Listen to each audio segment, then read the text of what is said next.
ناظرین السلام علیکم۔ آج میں آپ کو اس جزیرے کی تفصیلات بتا رہا ہوں، جزیرہ خارک، جس کے بارے میں بڑی آج خبریں تھیں، آج بڑا اس پہ گلگلہ تھا، اور خاص طور پہ جو ٹرمپ ہے اس نے آج بڑا سودا بیچا ہے کہ میں نے ایک جزیرے پہ قبضہ کر لینا ہے اور وہ جزیرہ وہ ہے اور یہ ہے، اور اب ایران کی جو ہے نا آپ سمجھیں کہ کمر ٹوٹ جائے گی اور ایران کو سرنڈر کرنا پڑے گا۔ یہ تاثر ہے اس وقت نہ صرف ٹرمپ کی گفتگو میں بلکہ پورے ویسٹرن میڈیا پہ اس وقت جو ہے نا وہ یہ چھایا ہوا ہے، اور یہاں تک اس کو مشورے دے رہے ہیں کہ جلدی جلدی اس پہ اناؤنس کریں، اپنی فتح اناؤنس کریں اور واپس آ جائیں۔ اب اس میں بھی ایک شکست چھپی ہوئی ہے اس مشورے میں آپ کو تفصیل بتاتا ہوں کہ یہ جو جزیرہ ہے یہ کہاں واقع ہے، ایگزیکٹلی کس جگہ پہ ہے، اور اس کی کیا اہمیت ہے، اور پھر یہ کہ اگر اس پر امریکہ قبضہ کرتا ہے تو ایران کی کیا صورتحال بنتی ہے، اور اگر قبضہ نہ ہونے کی کیا صورت ہو سکتی ہے، کہ اس پر قبضہ نہیں ہو سکتا، وہ بھی کوئی تھیوری ہے یا نہیں ہے۔ تو چلتے ہیں، میں آپ کو دکھاتا ہوں کہ پوری اس علاقے کی صورتحال۔ اب یہ دیکھیں، یہ میں نے ایک نقشہ آپ کے سامنے لے کے آیا ہوں اس کا بنایا ہوا، کہ یہ خلیج فارس ہے۔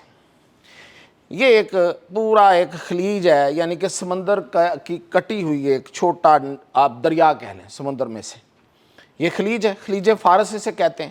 یہ یہاں سے آتی ہے اور یہاں اس کو آگے جانا ہے، تو لیکن اس میں کچھ ملک آ جاتے ہیں، جیسے دبئی ہے، ابو ظبی ہے، اور پھر یہ کچھ اور ریاستیں ہیں۔ تو اس کی وجہ سے یہ ایک چھوٹی سی نہر بن جاتی ہے یہاں پہ، اسے آبنائے کہتے ہیں، انگریزی میں اسٹریٹ کہتے ہیں۔ یہ آبنائے ہرمز ہے، یہ ہے آبنائے ہرمز۔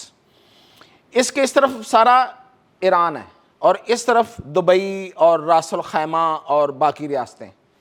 یہ چھوٹی سی ایک تکون سی بنی جس نے اس کو تنگ کر دیا، یہ تنگ ہوتی ہوئی یہاں آگے پھر یہ کھلتی ہے تو یہ خلیج عمان میں آ جاتی ہے، اور یہ جو خلیج عمان ہے یہ آگے جا کے خلیج بحیرہ عرب میں سے مل جاتی ہے۔ تو یہ بیسیکلی رستہ ہے، پانی کا رستہ، جہاں سے ان ملکوں کی ساری تجارت ہوتی ہے، وہ تیل کی ہوتی ہے یا جو بھی ہوتی ہے، یعنی کہ یہ کویت ہے، یہ دمام ہے، یہ دمام سے مراد سعودی عرب ہے، اور یہ قطر ہے یا ابو ظبی ہے، ان کی ساری تجارت اس سمندر سے ہوتی ہے۔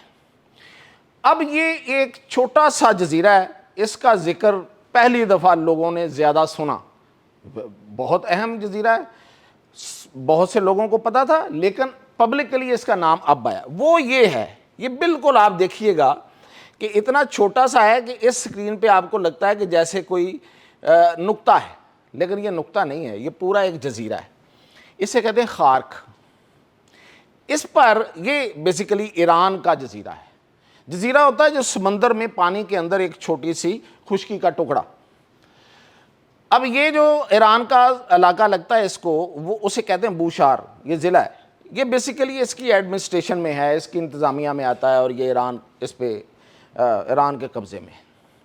اب اس جزیرے کی اہمیت یہ ہے کہ اس جزیرے پر تیل کے ذخائر بھی ہیں، یعنی کہ تیل جو ہے وہ زیر زمین دولت سے یہ جزیرہ بھی مالا مال ہے۔ ایران کا یہ پورا علاقہ جو ہے اس میں تیل ہے۔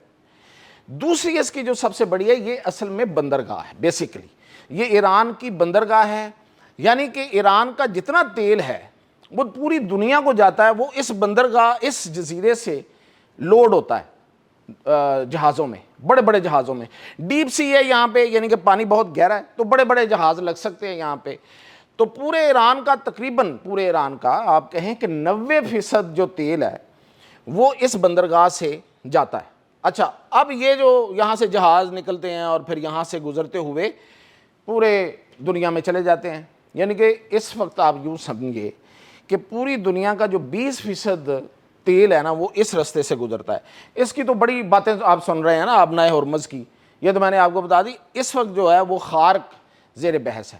اب ٹرمپ نے کہا جی کہ ہم نے اس پہ حملہ کیا ہے، پہلے اس نے کیا ہم کریں گے، پھر اس نے کر دیا بقول اس کے، پھر اس نے کہا کہ میں نے وہاں پہ فوجی تنصیبات کو ملیہ میٹ کر دیا ہے، لفظ ملیہ میٹ کا استعمال کر رہا ہے آج کل۔ اب اس نے اس پہ حملہ کیا ہے، لیکن جو آئل سٹوریج ہے اس کو میں نے کچھ نہیں کہا۔ اب اس کی دوسری اہمیت میں آپ کو بتاؤں اس جزیرے کی، یہ جو ٹرمپ ہے یہ آج سے 40 سال پہلے کسی نے، جب یہ سیاست میں بھی نہیں آیا تھا، صدر تو اب بنا نا، یہ سیاست میں بھی نہیں آیا تھا، اس سے کسی نے 40 سال پہلے پوچھا کہ اگر آپ ایران پہ آپ کو موقع ملے تو آپ کیا کریں گے، تو اس نے کہا میں اس کا ایک جزیرہ خارق اس پہ قبضہ کر لوں گا۔ یہ اس وقت سے خواب دیکھ رہا ہے اور آج اپنے اس خواب کو پورا کرنے کی طرف آیا ہوا ہے۔ اب میں آپ کو بتاتا ہوں کہ یہ خواب پورا ہو سکتا ہے کہ نہیں ہو سکتا۔ اہمیت میں نے بتا دی، پوزیشن میں نے بتا دی، محل وقوع آپ نے دیکھ لیا۔ اب کیا اس کی جو خواب ہے وہ پورا ہو سکتا ہے؟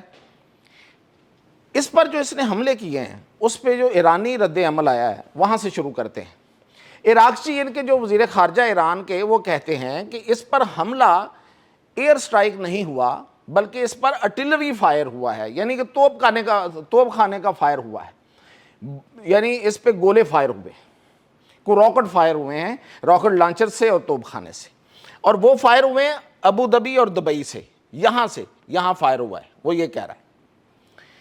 اس کا مطلب کیا ہوا کہ امریکہ کے پاس جو اس وقت فضائی قوت ہے اس کے استعمال کرنے کا اڈا موجود نہیں ہے، اسی لیے استعمال نہیں ہوئی نا، ورنہ تو سب سے بہتر جو طریقہ ہے وہ یہ ہے کہ آپ یہاں پہ فضائی حملے کریں، آپ جہازوں کو استعمال کریں، آپ کے پاس ایک سے ایک بڑھ کے فائٹر جیٹ ہے، لیکن آپ نے نہیں استعمال کیا، آپ نے یہاں پہ توپ خانہ استعمال کیا ہے۔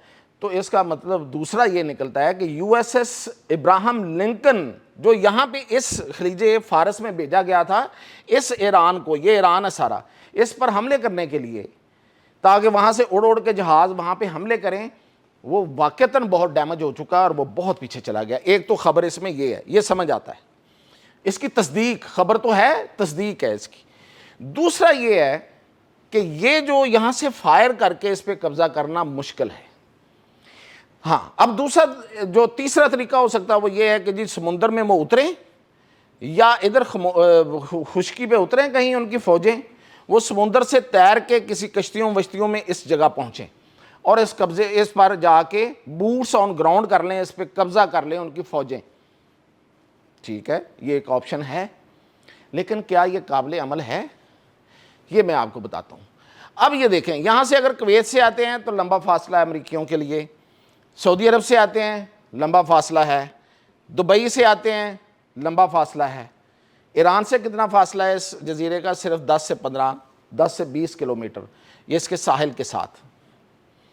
ایران کے پاس اس وقت خود کش کشتیاں ہیں کو 300 سے زائد، زگ زیگ میں وہ حرکت کرتی ہیں اور ہائی سپیڈ کشتیاں، پکڑی نہیں جاتی، سمجھ نہیں آتی کہاں سے کس طرف چلی گئی، اگر وہ موو کر رہی ہے اس کی موومنٹ کو پکڑا نہیں جا سکتا۔ ڈرون ہے، آپ کو پتہ ہے ہر جگہ پہنچ رہے ہیں، کوئی جگہ چھوڑ ہی نہیں رہے، اور پھر میزائل ہیں۔ اب ایران کو کیا لگے اگر اس پہ امریکہ آگے قبضہ کرتا ہے تو ایران اس پہ کیوں اپنا super sonic hyper sonic missile جو ہے وہ فائر نہیں کرے گا؟ کیوں نہیں کرے گا؟ کرے گا۔ اب اگر وہاں پہ تیل کے ذخائر ہیں، جو اس وقت ذخائر سے مراد جو اس وقت وہاں پہ سٹوریج ہے، وہ اس پر امریکہ کو شکست دینے سے مہنگی تو نہیں ہے، تو وہ اڑتے ہیں تو اڑ جائیں، وہ اس پہ ایک خیبر شکن 2 فائر کرے گا جو کہ ہائپر سونک ہے، جس کو پکڑنا مشکل ہے، جس کو روکنا بہت مشکل ہے۔ ابھی تو ان کے بیلسٹک میزائل نہیں ان سے روکے جا رہے، تو وہ ہائپر سونک میزائل کو کیسے روکیں گے؟ تو وہ یقیناً اس پہ ہائپر سونک میزائل کا حملہ کرے گا، کشتیوں سے حملہ کرے گا، خود کش کشتیوں سے، ڈرون سے کرے گا، اور پھر وہ ان کے فوجی یہاں آ کے ان کے فوجیوں کا قتل عام کریں گے۔ اس لیے یہ اسٹریٹجیکلی ملٹریلی اس پر قبضہ کرنا امریکہ کے لیے اس وقت تک ناممکن نظر آتا ہے۔ تو یہ میں نے آپ کو اس کی تاریخ، اس کی حیثیت، اس کی اہمیت اور اس کے مستقبل کے بارے میں آگاہ کیا۔ اجازت دیجیے۔